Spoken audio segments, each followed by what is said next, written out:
I was the one up at 3 a.m. feeding our son while she was sleeping next to me. Or so I thought. The man she was hiding had been calling me buddy for months. Then a routine medical form revealed something that destroyed the last wall I had left standing. My name is Clark Grimsby. I'm 41 years old. I work remotely as a cloud architect for a mid-sized tech firm out of Seattle. Good money, flexible hours, no commute. My wife, Norma, is 35. We've been married for 5 years when everything came apart. Our son Caleb was 9 months old at the time. We lived in a 2-story house in Denver, Colorado, a real neighborhood. Oak trees, sidewalks, the kind of place where people wave at each other in the mornings. Norma worked in marketing for a commercial real estate firm downtown. Good job, solid salary.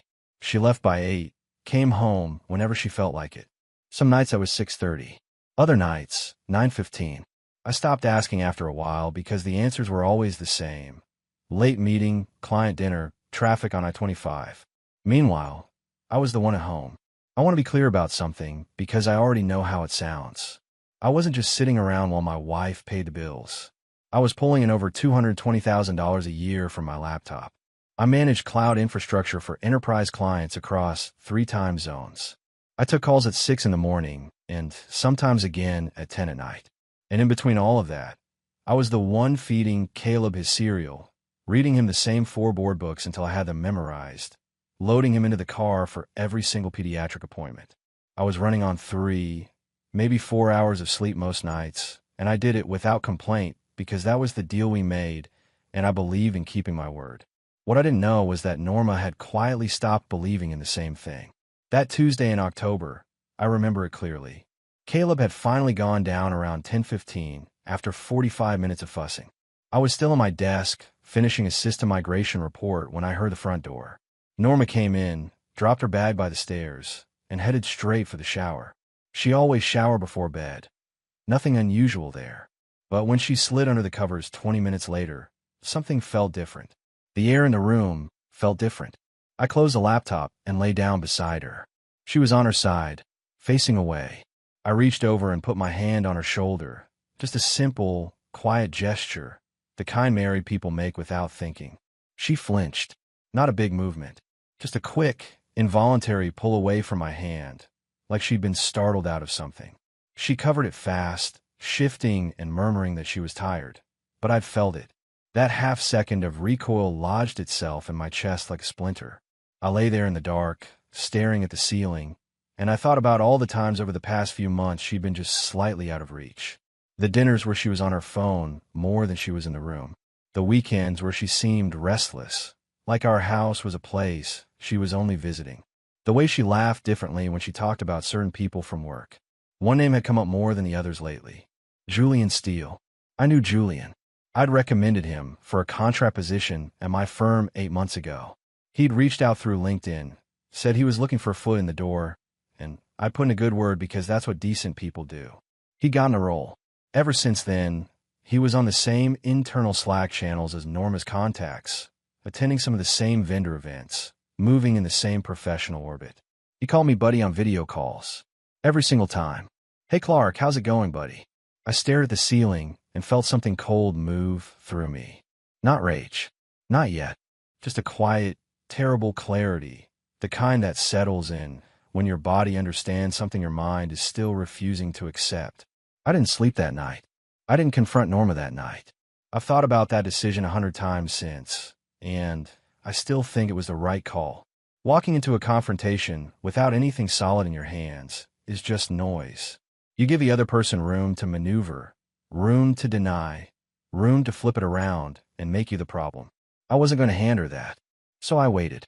The next 2 days, I paid attention in a way I hadn't in months. Not obvious attention. I didn't hover, didn't change my routine, didn't give her any reason to think something had shifted. I just watched.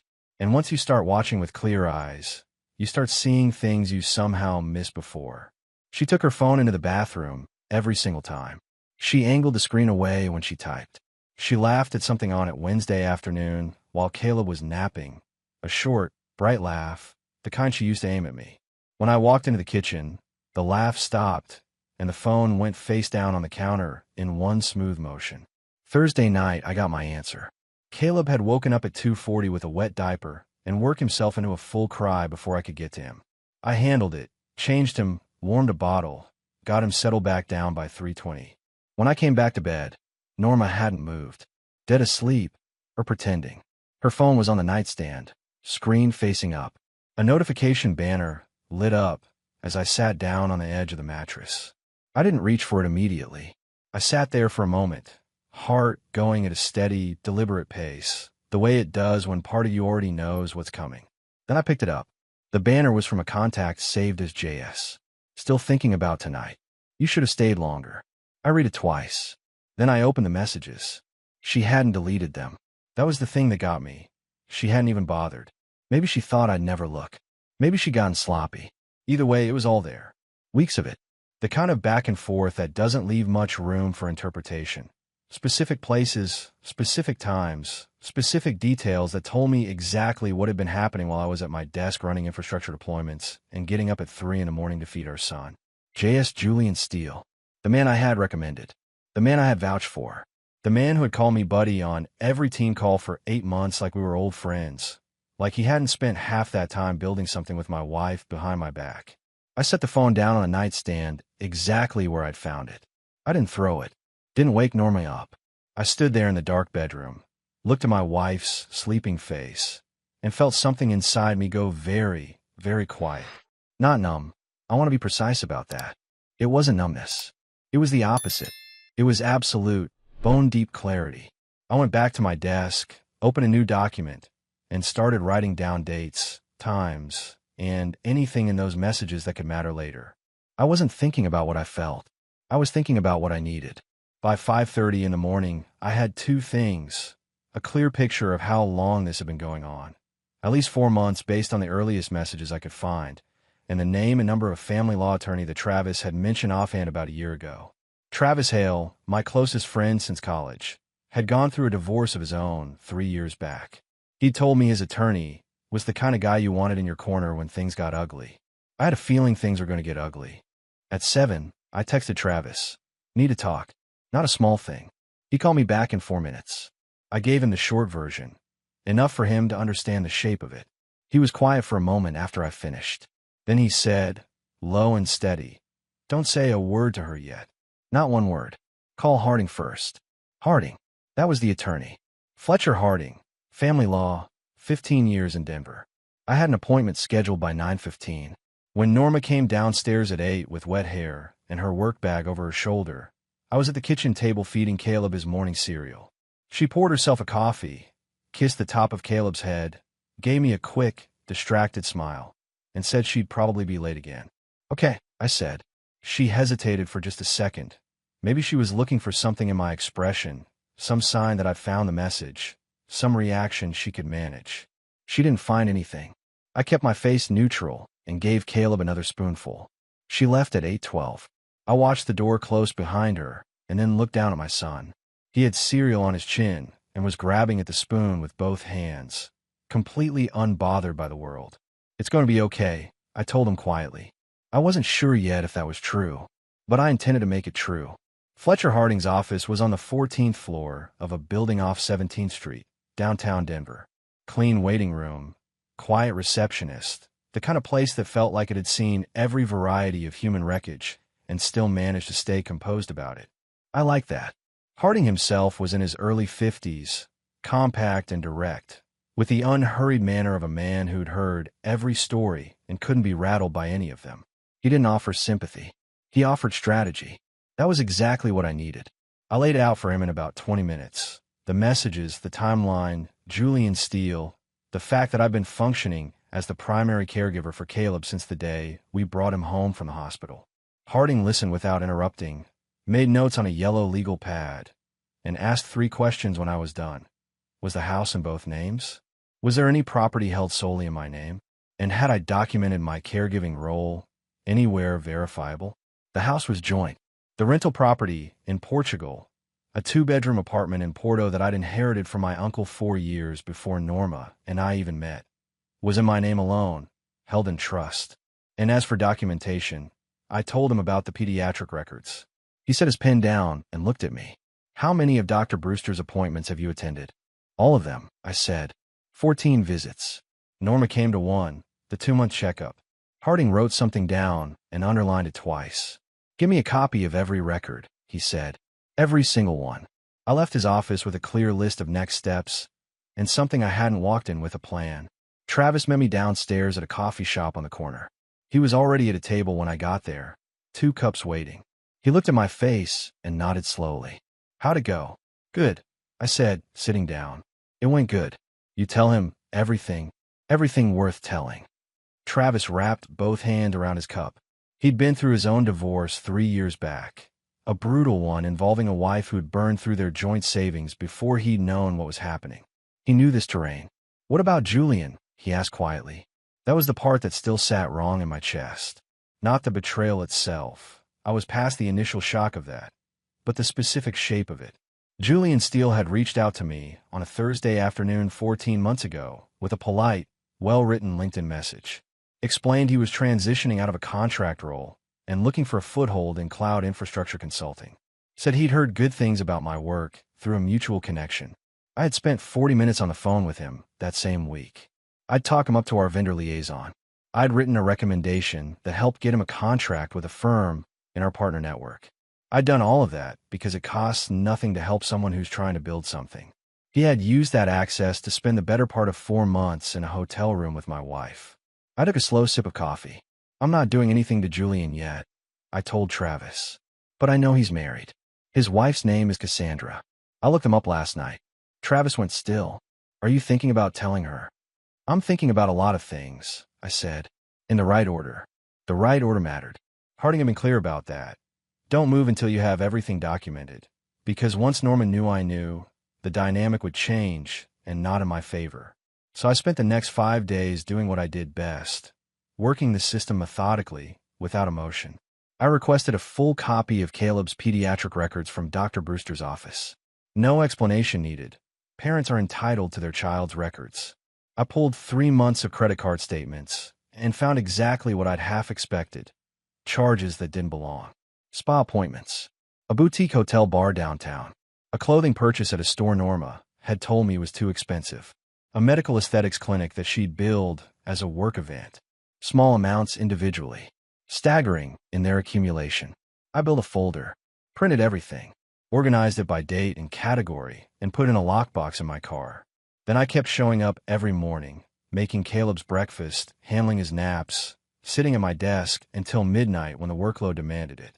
Norma kept coming home late. I kept saying nothing. On the 6th night, after Norma had gone to bed, I found Cassandra Steele on social media. She looked like a regular person, a woman with a job and a couple of friends, and no reason to expect her life was about to change. I sat with the screen open for a long time. Then I created a blank email account, attached 3 screenshots from the messages I'd photographed off Norma's phone, and wrote 4 sentences. "I'm not doing this to hurt you. I'm doing it because you deserve to know the truth. The man your husband has been meeting on Tuesday and Thursday evenings is not at work. I'm sorry." I sent it and closed the laptop. I wasn't sure how Cassandra Steele would react. That was out of my hands. What I knew was that the truth was moving now, and it was going to keep moving whether anyone tried to stop it or not. 2 weeks after I retained Fletcher Harding, Dr. Brewster's office called. I was at my desk running a cloud migration audit when the number came up on my phone. I knew the number. I'd called it more times than I could count. I stepped away from the laptop and answered. The scheduling nurse explained that Caleb's upcoming 9-month developmental assessment included a standard panel that required a complete parental medical history from both parents, blood type, genetic screening baseline, relevant hereditary conditions. She said they'd already sent a form to Norma's email 2 weeks ago and hadn't heard back. Could I follow up with her, or would I prefer to have the form sent directly to me as well? I told her to send them directly to me. I filled out my portion that evening. Family history, blood type, O positive, no significant hereditary conditions. Routine. I left Norma's section blank and put the form on the kitchen counter for her. She filled it out 2 days later without comment and left it next to the coffee maker. I picked it up, glanced at it, and stopped. Blood type. She'd written B positive. I'm O positive. I've known my blood type since I was 19 years old. I've never had any reason to think much about it. But there's a basic fact about blood type genetics that I happen to remember from a biology class 20 years ago. The kind of information that sits quietly in the back of your brain until it suddenly becomes the most important thing you've ever learned. Two O-positive parents cannot have a B-positive child. I stood in the kitchen for a full minute.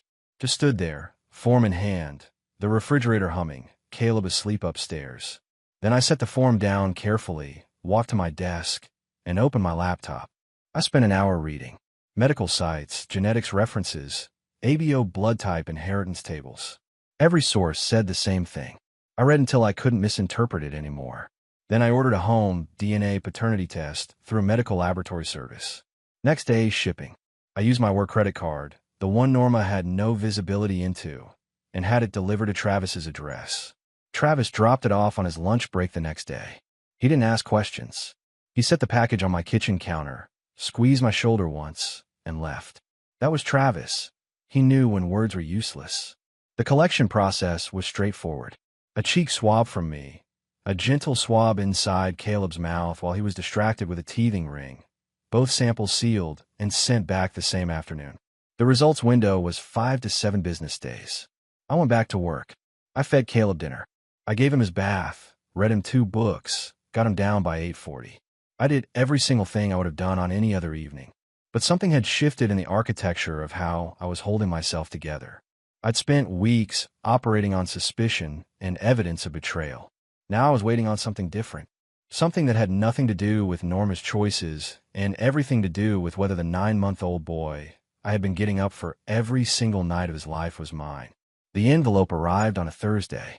I was alone in the house. Norma at work, Caleb napping. The lab results came as a PDF to my email, but the physical report arrived the same afternoon, forwarded from Travis. I sat at the kitchen table and opened it. I read the result once. Then I set it face down on the table and pressed both palms flat against the wood and breathed. Caleb was not my biological son. I sat there for a long time, not crying, not breaking anything, just sitting with the weight of it, which was considerable. The boy upstairs, the one who grabbed my finger when I lifted him, the one who recognized my voice before he recognized anything else. He was not mine by blood. That changed things. Not how I felt about him in that moment, but it changed things. The morning after I got the DNA results, I called Fletcher Harding before 8. He picked up on the second ring. I told him the number, 0% probability of paternity, and there was a brief silence on his end. Not surprised exactly. More like a man recalibrating the weight of what he was holding. That changes the custody picture significantly, he said. In your favor. I hadn't slept. I'd spent most of the night sitting at my desk going through bank records and credit card statements. Not because I needed more evidence, but because movement felt better than stillness. What I found during those hours confirmed what I'd already suspected in the back of my mind for weeks. Norma had opened a secondary credit card 14 months ago. I'd never known about it. It was in her name alone, linked to a different email address. I found the statements through a joint financial account that had been used as a backup payment source 3 times when her card hit its limit. The charges were meticulous in their pettiness. A spa in Cherry Creek that she'd visited 11 times in 4 months, 2 restaurant charges at a place downtown that ran $200 a visit, a boutique on Larimer Street, a medical aesthetics clinic in Greenwood Village that listed facial rejuvenation services as their specialty. $19,400 over 14 months. I printed every statement, put them in the folder with everything else. When I met Harding at his office that Thursday afternoon, I set the folder on his desk and let him work through it. He read quietly, occasionally making a note, occasionally pausing on a page longer than the others. When he finished, he looked up. The Portugal property, he said. You mentioned it was inherited. Before the marriage. 4 years before, I told him. My uncle's estate. It's held in a trust that predates the marriage by 3 years. Never commingled with joint finances. Harding nodded slowly. Her attorney is going to argue it became a marital asset because you drew income from it during the marriage. That's their play. We'll counter with the trust documentation and the inheritance records. He set his pen down. What about the pediatric records? I slid a separate folder across the desk. 14 visits to Dr. Brewster's office. My name on 13 of the sign-in records. Norma's name on 1. The 2-month checkup, back when we still operated like a functioning family. Each visit had a clinical note. Each note had a date, a physician signature, and an attending parent field. Harding studied the records for a long moment. I want a written statement from Dr. Brewster, he said. Factual, not editorial. Just what the records reflect. I'll call his office today, I said. One more thing. Harding looked at me directly. The DNA results establish that you are not Caleb's biological father. Legally, that affects your parental rights and obligations. But it also affects hers, and the biological father's. His name is Julian Steele. Yes. Once we file, his paternity becomes a matter of legal record. He will be responsible for support. He will not be able to walk away from this. Harding allowed himself a small, even expression. People who behave the way he behaved tend to find that the consequences follow them. I drove home, made Caleb's lunch, and called Dr. Brewster's office. The scheduling nurse put me through to the office manager, who confirmed that Dr. Brewster would provide a factual written statement based on the clinical records. She said she'd have it ready within the week. That evening, after Caleb was asleep, I sat on the back porch with a glass of water and thought about the next step. Norma still didn't know what was coming. She'd been coming home late, moving through the house with the easy confidence of someone who believed they were ahead of the game. She wasn't. The following Tuesday, I filed for divorce. Harding's office submitted the paperwork at 9 in the morning. By noon, Norma had been served at her office. She called me 4 times before I answered. When I did, she was breathing hard, voice tight and high. You filed, she said, like it was an accusation. I did. I told her. Clark, we need to talk about this. You can't just. My attorney will be in contact with yours, I said. That's how this works now. She went quiet for a moment. Then her voice shifted, still hard, but calculating. You think I'm just going to walk away? You think I'm going to let you take everything? I think, I said carefully, that you should find a good attorney. I ended the call, went back to my desk, and finished the workday. Norma found her attorney within a week. His name was Preston Holt, a family law practitioner out of an office in Highlands Ranch who had a reputation, according to Travis, for aggressive opening positions. He filed a response to our divorce petition that was 18 pages long and contained, among other things, a claim on the Porto apartment. Harding called me the morning it landed. He read the relevant section aloud over the phone, his voice unhurried. Norma's attorney was arguing that because the rental income from the Portuguese property had flowed through our joint household finances during the marriage, the property itself had been integrated into the marital estate and was subject to equitable distribution. Is that going to work? I asked. No, Harding said flatly. The property was held in a trust established before your marriage. Income from a separate asset flowing through a joint account doesn't transform the asset itself. We have the trust deed, the inheritance documentation, and 3 years of premarital ownership records. Their argument falls apart the moment we produce the paperwork. I exhaled. What else? He paused. Her attorney is also arguing that your remote work arrangement constituted a form of financial control, that you structured the household finances in a way that limited Norma's economic independence. I sat with that for a moment. I paid for everything, I said. The house, the cars, every bill. I covered her credit card every month. I supported her career, took her to conferences, covered the childcare gap so she could advance at work. I know, Harding said, and we have documentation for all of it. Bank records, tax returns, your income versus hers. Their narrative doesn't survive contact with the actual numbers. The first hearing was 3 weeks later. I sat beside Harding at the plaintiff's table and watched Norma's attorney stand up and deliver what amounted to a prepared speech about power imbalance and career suppression. He used the word autonomy 4 times. He suggested that Norma had been in a household where her professional aspirations had been systematically subordinated to her husband's preferences. I kept my face neutral and let him finish. Then Harding stood up. He didn't raise his voice. He placed a single document on the table in front of the judge, a summary of household financial contributions over 5 years of marriage. My income, Norma's income.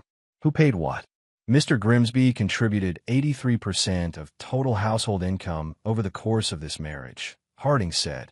He funded his wife's attendance at 4 professional development conferences. He covered the full cost of childcare, home maintenance, and living expenses while simultaneously managing a demanding remote career. He was the attending parent at 13 of 14 pediatric appointments for the couple's infant child. He set a second document alongside the first. This is a certified statement from Dr. Rick Brewster, the child's pediatrician. I direct the court's attention to the fourth paragraph. The judge read it. Then she looked up at Norma's attorney with an expression that suggested she was not finding the autonomy argument particularly persuasive. Norma, seated across the room, looked straight ahead.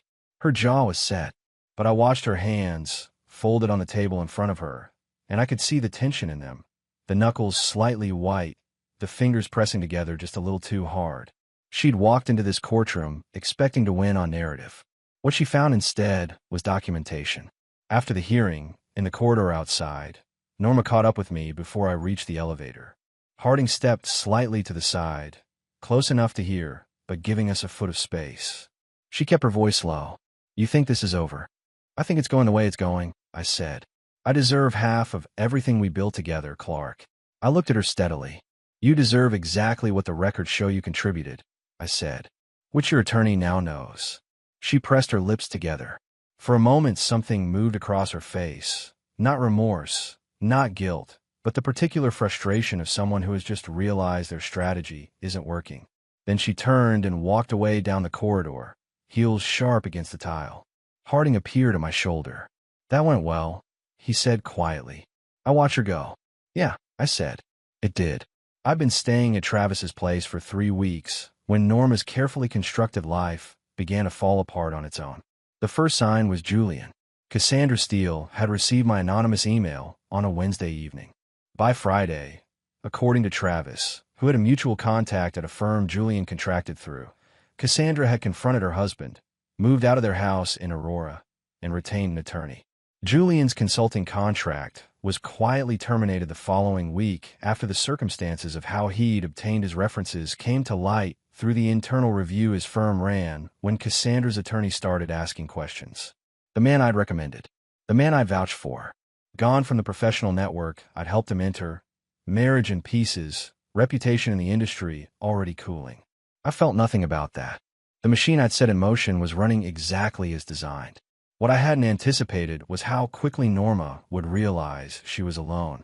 She'd assumed, I think, that Julian would be her next chapter, that once the marriage ended, the affair would simply transition into something legitimate. That's the story people like her tell themselves, that the relationship waiting on the other side of the wreckage is real, that it was worth the cost. Julian disappearing had apparently not been part of that story. Travis was the one who told me she'd been calling him. Not me, but Travis, asking how I was doing, feeling out whether there was any softness in my position. Travis had been pleasant, non-committal, and immediately relayed every word to me afterward. She sounds rattled, he said. Good, I said. The call I did not expect came on a Tuesday night at 11:40. I was in bed at Travis's, not quite asleep, when my phone lit up with Norma's name. I stared at it for a moment. We were deep in the legal process. Her attorney had been in contact with Harding twice that week alone. She had no business calling me directly. I answered. Caleb has a fever. Her voice was tight, stripped of its usual edges. It's 103.2. I don't know what to do. I was out of bed before she finished the sentence. I didn't think about the divorce, about the legal proceedings, about what it would or wouldn't mean. I thought about a 9-month-old boy running 103-degree fever at 11:40 at night with a woman who had attended exactly one of his pediatric appointments. Have you given him anything? I asked, pulling on my jeans. I gave him children's Tylenol. I think. The right dose. I looked it up. What was the dose on the box for his weight? Silence. She didn't know his current weight. I did. 21 pounds, 2 ounces, from his last visit to Dr. Brewster. I walked her through the correct dosage, grabbed my keys, and was in the car in under 4 minutes. When I got to the house, my house, the one I'd moved out of 3 weeks ago, Norma opened the door looking like she hadn't slept in days. She'd been crying recently. I registered that and moved past it. I went straight upstairs to Caleb's room. He was in his crib, flushed and miserable, making the low continuous sound he made when he was truly uncomfortable rather than just irritable. I picked him up. He turned his face into my shoulder immediately, a reflex so instinctive it bypassed every complicated thing I was carrying in my chest and went straight to something older and simpler than all of it. I checked his temperature myself. 103.4. Rising slightly. We're going to Children's Hospital, I said, coming back downstairs with Caleb against my chest. Norma grabbed her bag without argument. The drive took 11 minutes. The ER triage nurse got us back, quickly giving Caleb's age and temperature. The attending physician, a young woman who moved with the efficient calm of someone very good at her job, examined him thoroughly, asked a detailed history of symptoms, medications administered, and known allergies. I answered everything. Every question, every date, every relevant detail from every previous visit. When the doctor asked about his ear infection history, I cited the 2 previous mild infections, the antibiotic used, and the fact that he'd tolerated it without reaction. When she asked about allergies, I named the formula sensitivity and the alternative we used. Norma stood against the wall and said nothing. The doctor looked at me once, just a glance, quick and assessing, and I saw her register the picture. She didn't comment. She ordered a blood panel, administered 4 fluids, and had Caleb comfortable and sleeping within 90 minutes. The diagnosis was a viral infection, not dangerous if monitored, but requiring attention and a follow-up with his pediatrician within 24 hours. She gave me the discharge instructions. Not Norma. Me. Because I was the one who had answered every question. We sat in the waiting area while the discharge paperwork was processed. Norma had her arms wrapped around herself, staring at the floor. After a long silence, she said quietly, "Thank you for coming." I didn't answer right away. I looked at Caleb, asleep in the infant carrier against my chest, fever already breaking with the medication on board. "I came for him," I said. "Not for you." She nodded. She didn't argue. I brought Caleb back to Travis's that night, with a portable crib and enough supplies to manage the next 48 hours. Travis didn't ask questions. He just moved things around to make room. The following morning, I called Fletcher Harding at 8:15. "I need to file for emergency custody," I said. "Last night gave me what I need." Harding was quiet for exactly 2 seconds. "Tell me everything that happened in that ER." So I did. And by 4 o'clock that afternoon, the emergency custody petition was filed. The custody hearing was scheduled for 2 weeks after I filed the emergency petition. In the meantime, the divorce proceedings continued on their parallel track, and Julian Steele's situation continued deteriorating in ways that were not my doing, but that I followed with a certain quiet attention. Cassandra had filed for divorce within 10 days of receiving my email. Her attorney had requested Julian's financial disclosure as part of the proceedings, and what that disclosure revealed, according to Travis, who had maintained his contact at Julian's former firm, was that Julian had been using a personal credit card to fund what could generously be called a parallel life. Hotel stays, restaurant charges, gifts, the same category of expenditure Norma had been running on her secret card, except Julian had been doing it while also failing to meet 2 mortgage payments on the house he shared with Cassandra. His consulting contract was gone. His marriage was gone. And now a family court was about to establish him as the legal father of a child he had apparently not planned for and certainly hadn't volunteered to support. Harding filed the paternity documentation as part of the custody proceedings. The DNA result was entered into the record. Julian Steele was formally identified as Caleb's biological father. His attorney, a man who looked, according to Harding, like he'd rather be anywhere else in the world, attempted to argue that Julian's paternity should be addressed separately from the custody question. The judge declined to separate them. Julian was ordered to pay child support. The figure the court arrived at, based on his income history, was substantial enough that his attorney visibly winced when it was read aloud. I was not in that particular hearing. Harding represented my interests. But Travis was there and called me afterward with the details. And I sat in my car in the parking garage of a downtown Denver office building and listened and felt something that wasn't satisfaction exactly. More like the particular relief of watching a structure that was always going to fall finally hit the ground. The custody hearing itself was on a Thursday morning in early December. I sat beside Harding at the plaintiff's table. Norma sat across the room with Preston Holt. She was dressed neatly, composed on the surface, but she'd been served with Dr. Brewster's written statement 2 days earlier, and I could see in the set of her shoulders that she knew what was coming. The social worker assigned to the case presented her findings first. She conducted 2 home visits, one at Norma's residence, one at the apartment I'd recently moved into, a 2-bedroom place in Washington Park that I'd set up specifically with Caleb in mind. Proper crib, child-proof spaces, a pediatric first aid kit that the social worker noted in her report had been comprehensively stocked. Her conclusion was measured but clear. The child had demonstrated a strong primary attachment to the father, consistent with the caregiving history documented in the medical records. Then Dr. Brewster's statement was read into the record. 13 of 14 appointments.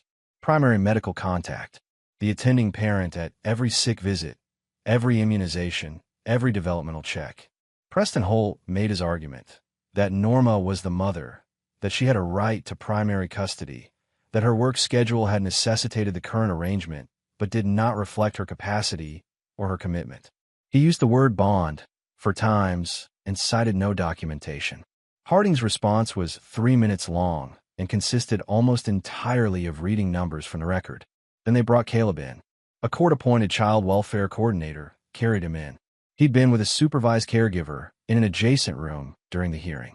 The coordinator brought him into the courtroom, and I watched from across the room as he processed where he was. New environment, unfamiliar ceiling lights, too many adults. He looked around, squirming slightly. Then he found my face. He went still for 1 second, the way babies do when they locate something familiar in an uncertain place. Then both arms came up, the universal signal, the one that meant only one thing. He wanted me. The coordinator glanced at the judge. The judge nodded. The coordinator brought him to me. I held him against my chest, felt his weight settle the way it always did. Immediate, trusting, completely without hesitation. And I looked at the ceiling for a moment because I needed a second to stay composed. Across the room, Norma watched. Her face was very still. I looked back down at Caleb. He had one fist wrapped around the collar of my jacket and was studying the room from the security of my shoulder. Perfectly calm now. The judge made her preliminary ruling 20 minutes later. Primary physical custody to the father, pending final divorce proceedings. Norma would have supervised visitation on weekends, with a review in 90 days. Preston Holt said something about appeals. Harding listened politely and said nothing. I walked out of that courtroom with Caleb in my arms and Travis one step behind me. In the elevator, Travis put a hand on my shoulder and didn't say a word. He didn't need to. The weeks between the custody ruling and the final divorce hearing had a particular quality to them, a kind of compressed stillness, like the air before a storm that has already decided where it's going to land. I knew the outcome. Harding knew the outcome. I think, on some level, Norma knew it too. That didn't stop her from trying. Preston Holt filed 2 additional motions in the 3 weeks before the final hearing. The first was a renewed claim on the Porto property, recycling the same argument about marital integration that had already failed once. Harding dismissed it in a 4-page response that referenced the same trust documentation we'd produced in October. The second motion was a request for a vocational evaluation, an attempt to argue that because I worked remotely, my actual earning capacity was unclear and therefore the financial settlement should be recalculated. Harding handled that one with something close to amusement. My tax returns for the past 4 years were filed as exhibits. The earning capacity question answered itself. What Harding couldn't fully prepare me for was Norma herself. She called me on a Sunday evening, 9 days before the final hearing. I considered not answering. Then I picked up, because I had learned by then that the things you avoid have a way of finding you at worse moments. I want to talk, she said. Not through attorneys. Just us. We're 11 days from the end of this, I said. Whatever you want to say it to Harding. Clark. Her voice shifted, softer, more careful. I've been thinking. About everything. About what we had before all of this happened. I waited. I think we gave up too fast, she continued. I mean people make mistakes. Marriages can survive things if both people are willing to. Norma, I said. She stopped. I'm going to ask you something, and I want you to think before you answer. I kept my voice level. What exactly are you proposing? A pause. Then, carefully, I think we could try something different. Something more open. A different kind of structure, where we both have more freedom, but we stay a family for Caleb. There it was. The reframe. The betrayal dressed up as evolution. The affair retroactively converted into a lifestyle choice. And me invited to accept it as the price of keeping the family together. I felt nothing sharp or hot about it. Just a clean, final clarity. Let me make sure I understand, I said quietly. You want me to agree to an arrangement where you have the freedom to do exactly what you've already been doing, except now I know about it, and in exchange you'll stay in the house. Silence. The answer is no, I said. It was no the moment you made your first choice, and it hasn't changed since. Don't call me again outside of the legal process. I ended the call and set the phone on my desk. Travis was in the kitchen making dinner and had heard most of it through the open door. He appeared in the doorway, spatula in hand, and looked at me. She played the open relationship card, I said. He shook his head slowly. Unbelievable. Predictable, I said. And meant it. The following Thursday, Norma arrived at Harding's office for a mandatory pre-hearing settlement discussion. I was already there when she came in. She sat across the conference table from me for the first time since the custody hearing, and I watched her try to find something in my expression she could use, some residual warmth, some opening, some evidence that the man she'd spent 5 years managing was still manageable. She found nothing. I made sure of that. She looked, for the first time in all of this, genuinely uncertain. Not about the legal outcome. Holt had presumably briefed her on that clearly enough. Uncertain about me. About the fact that the person sitting across from her was not reacting the way she'd expected or needed him to react. That uncertainty was the only thing I gave her. The settlement discussion lasted 90 minutes. The Porto property stayed in my name. The marital assets were divided according to actual contribution. The custody arrangement from the preliminary ruling was confirmed as permanent. Julian Steele's child support obligation was already established and would continue independent of the divorce. Norma signed where Holt indicated. I signed where Harding indicated. We did not look at each other when we left. The final divorce hearing was brief, 45 minutes, procedural, the judge reviewing the signed settlement and confirming that both parties had entered it without coercion. She asked 2 questions, received 2 answers, and signed the decree. It was over. Before we left the courtroom, Norma's attorney spoke to Harding about the first supervised visitation, the logistics, the schedule, the handoff location. Standard administrative business. I stood slightly apart and let the attorneys handle it. Norma approached me. The attorneys were still talking. She stopped a few feet away and looked at me with an expression I hadn't seen from her before. Something unguarded. Something that didn't have an agenda behind it. He's going to grow up not knowing you were his father, she said. Is that what you want? I looked at her steadily. The courtroom was emptying around us. Voices and footsteps receding toward the corridor. Caleb is going to grow up knowing exactly who was there, I said. Every night. Every appointment.